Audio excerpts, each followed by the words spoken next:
Всем привет, меня зовут Эдуард Кичикин, я ландшафтный архитектор-пейзажист. И вот в этом видео я немножко расскажу про то, чем является, на мой вкус, скетчинг в практической работе архитектора-пейзажиста, ландшафтника, ландшафтного архитектора, ландшафтного дизайнера. Ну, все, кто связан с проектированием, все, кто связан с тем, чтобы рождать свой интеллектуальный продукт и передавать его другому человеку или сообществу, комьюнити, показывать его в мир. То, что у вас есть в голове, нести в мир. Как это можно сделать быстро, просто хорошо. Почему у меня это все работает? Потому что я провел это все через большую-большую практику. Я лет 5 или уже, наверное, больше, может быть, 6 активно участвую в международных проектах. Я долго езжу, например, в Италию, и там сижу, работаю многие месяцы в архитектурно-пейзажной студии Габриэле Филиппини. Эта студия, она работает по всему миру. Мы делаем от огромнейших проектов, там, связанных с проектированием развития городов, до микропроектов, до самых маленьких. Все находится в осмыслении человека, который делает проект. Человек думает, и ему тут же нужно делиться с группой или делиться с клиентом своим видением проекта. И хорошо, если это можно сделать сразу же. Я очень быстро работаю в 3D. Невероятно быстро. Ну и хорошо. Это одна из моих сильных сторон. И это важно для того, чтобы делать там пейзаж, архитектуру и показывать его там комьюнити, сообществу, там, клиенту, кому угодно. Но намного быстрее, намного более обобщенно, намного более вариативно вы можете показывать идею своего проекта, свою идею, концепцию, смыслы, обоснование, экономику, культуру, все что угодно, все, что может родиться у вас в голове через скетчинг. Это, как ландшафтники через ландшафтный скетчинг, архитектура через архитектурный скетчинг. Но на самом деле это все общая парадигма. Это все просто способ лингва для того, чтобы передавать свою идею. Как вот ее передавать? Это на самом деле очень просто. Тут нужно понимать основные вещи. Если вы делаете скетч очень красиво, то это может быть большой проблемой. Если вы делаете скетч супер просто, то вы концентрируетесь на том, чтобы передавать то, что у вас есть в голове. Чтобы скетч, который делается супер просто, работал в то же время и визуально хорошо, вот для этого есть моя техника. Вот эта техника, она как раз проведена через всю эту международную большую историю, и она работает хорошо. То есть принцип вот такой вот. Я сразу же рисую свою идею, и мой эскиз сразу же выглядит хорошо.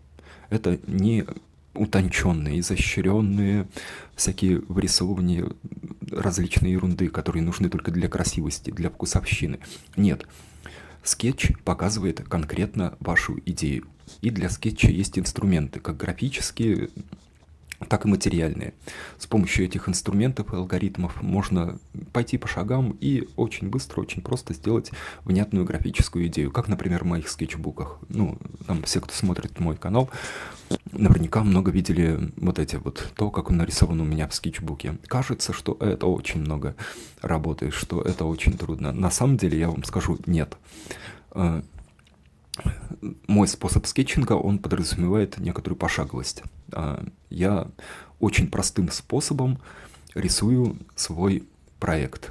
И потом, если у меня есть время и желание, или я где-нибудь еду, или сижу в кафе, или у меня там нечем заняться, да, я могу чуть-чуть доработать вот это. Или когда я веду стримы для YouTube, вот тогда я могу, например, дорабатывать графически всю эту историю. Но интересно то, что в мою предварительную простейшую историю, простейший эскиз проекта, забито его уже развитие в то, чтобы он вышел на хороший графический уровень.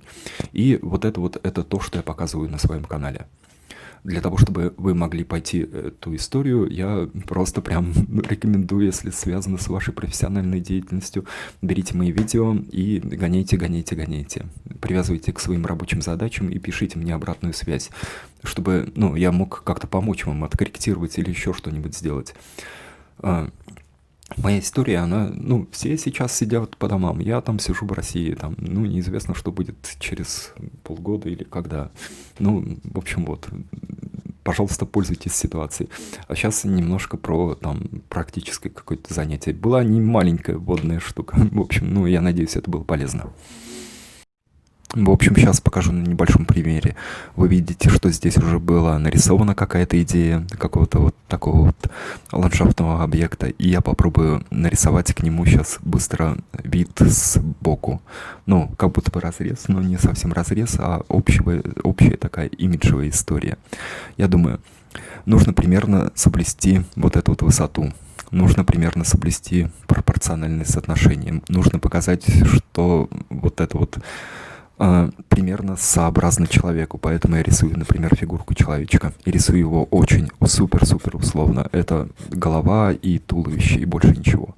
Дальше я рисую, например, вот мой ландшафтный объект в разрезе, и делаю ему простую вот такую вот структуру. Я вижу, что он состоит из таких камней, которые сложены в арочную структуру, и я примерно, очень примерно намечаю вот это вот то, что я вижу, ну, вот такими вот штрихами. Я не прорабатываю каждый камень. Я думаю, что рядом может быть скамейка, и намечаю вот таким простым прямоугольником. Я думаю, что с другой стороны может быть скамейка, и намечаю ее таким же простым прямоугольником. Что мне нужно дать, ну, другому человеку или клиенту, чтобы он понимал, что это скамейка, я просто напишу внизу «это скамейка». Вот, все, что я делаю. И, ну, немножко потрачу времени на то, чтобы обозначить плоскость Земли, чтобы это все стояло на таком визуально твердом основании. Ну, вот таким супер простым способом я это делаю. Ничего для этого там лишнего не нужно знать.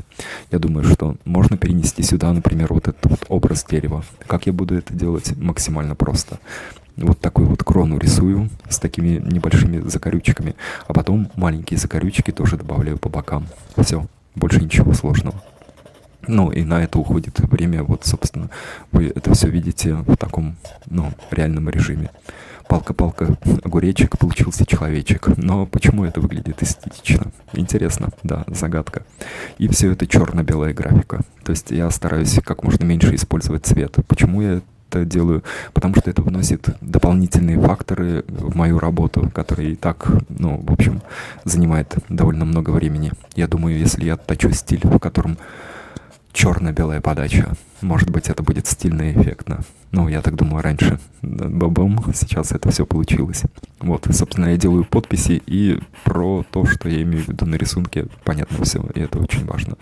Я могу немножко атмосферности подчеркнуть. Вот я делаю вот такие вот штришочки, но это уже совершенно какая-то такая отдельная декоративная история. Вы можете ее не делать. Можно рисовать больше закорючек, можно рисовать меньше закорючек. Ну, на самом деле, вот такую вот историю я делаю, когда я думаю, что мне нужно сделать дальше. То есть процесс происходит каким образом? Я, например, знаю, что мне нужно нарисовать, что я придумал. Ну, окей, я это придумал. Я это радостно рисую. А потом, когда я размышляю между итерациями проекта, ну, как что-то улучшить, как двигаться в какую-то другую сторону, я могу рисовать вот эти вот декоративные элементы, которые добавляют эффектности моему рисунку в фоновом режиме. Просто в фоновом режиме, не тратя на это отдельного времени. То есть и в итоге у меня процесс работы над проектом никак не останавливается. Он просто улучшается, только улучшается. Вот такая вот хорошая система, как мне кажется. Ну, накидываю размеры по-быстрому. И вот это вот уже можно показывать другому человеку. Какая проблема? Никакой проблемы. И это не отточенный какой-то графический рисунок, а это скетч. Он остается скетчем. Он также прост, быстр, как любой скетчинг. Ну, вот. Я надеюсь, вы оценили и попробуйте тоже пойти вот этим путем, попрактиковаться в таком подходе. Ну, могу немножко там декоративные истории нарисовать, там, траву добавить в этом вот режиме, когда мозг думает над другими итерациями проекта, а вы рисуете красивые декоративные штучки, ну, плюс-минус красивые. Там точечки, точкование, все что угодно. листики вырисовываете, и это добавляет в ваш рабочий скетчбук эффектности, а вам дает некоторое время на то, чтобы подумать над проектом. И вот здесь там я выражаю важные для меня штуки, например, ритм, тени, сочетание между объемами, формами, текстурами. Все это могу показать скетчем. Ну и еще под конец там прорабатываю, что можно сделать с землей, как можно... Ну, смотрю на весь эскиз в таком несколько декоративном ключе, как он лежит у меня в скетчбуке. Похоже ли это на симпатичную графическую историю? То есть сначала смотрю на проектные моменты, делаю там какие-то важные для меня решения, ну, размерности, пометки, все вот эту вот историю. А потом смотрю на это как на картинку. Хороша ли она визуально? В общем, вы видите, как это все просто, практично и быстро на самом деле. И все необходимые вещи я, ну, собственно, здесь отразил. И все это нужно для того, чтобы там, ну, подумать о том, что вот эта концепция есть, эта идея есть, вот это вот хорошо или хорошо, нехорошо, там, как нам это подходит, не подходит. Все очень быстро, просто и с простейшими инструментами, вот типа как линер. Только нужно понимать, что все это работает, если работает, ну, с моей точки зрения, например, по алгоритму. А алгоритм это я делаю уже, ну, просто на автомате, и тогда все это смотрится хорошо. Про алгоритм это в мою школу. А вот про отработку это, пожалуйста, тренируйтесь, тренируйтесь, тренируйтесь, берите мои видосы и фигачьте. Вот такой вот становится эта графика, если чуть-чуть проработать, чуть-чуть. Ну, это просто следующий лист моего скетчбука, рандомный. Ну, такой эта графика становится на проработке пейзажа. Все работает, все отлично работает. Берите и используйте. Чем бы я хотел подытожить эту всю историю? Качество работы приходит с тренировкой. Главное, это как в спорте: километраж, километраж, километраж. Не будете делать километраж, не будет легкости, не будет вот такого вот полета. И поэтому мыслить будет труднее, потому что будете натыкаться на средства выражения. То есть основная, может быть, упертость мысли в том, что средство выражения, там, ну, какой-нибудь продукт типа Archicad, AutoCAD, где вы делаете там презентацию, он может быть, это может быть длинная итерация. И все умозрительно у вас здесь, там, и на сборе материала, на ресерче. А вот здесь вы сразу же выкладываете ваши идеи, которые есть в голове, сразу же выкладываете на бумагу. Быстро, просто хорошо. Ну, и это должно быть эстетично. По моему подходу к графике, ну, это не совсем мой подход к графике. Как я учился? Я смотрел, как работают, ну, европейские архитекторы. Там очень много эстетичного бэкграунда, ну, тем более в Италии. Италия, она вся прекрасно эстетична. И вот там вот можно брать вот эти моменты, паттерны и пользоваться, что я, собственно, и делал.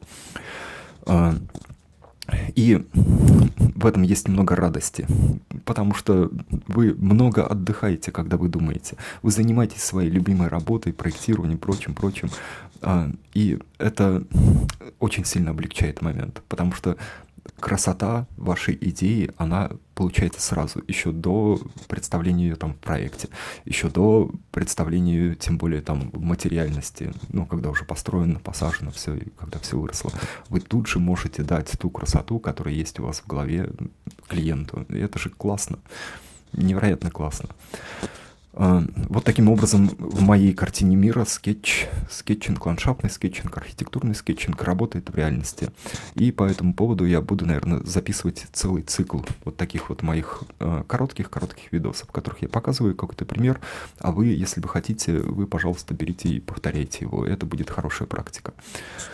Ну, надеюсь, я немножко замотивировал вас прямо сейчас взять вот эту вот ручку, бумагу и начать фигачить, как Эдо, да, ну, примерно таким же образом. То есть без остановки, нон-стоп. Неважно, что ты делаешь, как ты делаешь, ты должен найти время на то, чтобы прокачать свою мысль, свою руку, свой проектный подход. Ну, в общем... Это странно, если думать, например, что ты можешь подтянуться 50 раз, ну, если ты до этого не подтягивался. Нет, нужно брать и вставлять там в свою жизнь, в свой рабочий режим, и тогда это сработает. Так как это облегчает вашу рабочую деятельность, то, я думаю, нужно обязательно это делать, то, что я предлагаю. В общем, вот, если вам понравилось, ставьте лайк, подписывайтесь на канал. Меня зовут Эдуард Кичигин, моя тема ландшафтная архитектура, пейзажистика, архитектура, всякие такие штуки, очень-очень много. Буду про это все рассказывать там в дальнейших моих видосах. Вот они будут примерно вот такого вот формата. Я решил перейти с того, как я это делал раньше, на то, как примерно плюс-минус я делаю это сейчас. Будет такое как бы маленькое шоу вот такого частично итальянского архитектора Эдуарда Кичигина. В общем, вот. Ну и делитесь моим видео, мне будет приятно. Я надеюсь, что, в общем, не зря я это все делаю и этим всем делюсь. И вот я все еще работаю над своим видеокурсом, где будет все просто прям пошагово, там подробно, доступно. Проведу по всему этому алгоритму, как начать скетчить и как сделать так, чтобы это было вашим сильным, крутым рабочим инструментом. А если интересно, какая у меня графика, то смотрите мой YouTube-канал. Я очень много показываю свой рабочий скетчбук и свою парадную графику и все вот эти вот истории. В общем, вот. Всем чао-чао. Пока. Смотрите в описании к видео ссылки на эти плейлисты. Там много интересного. В общем, вот такие штуки. Все, пока.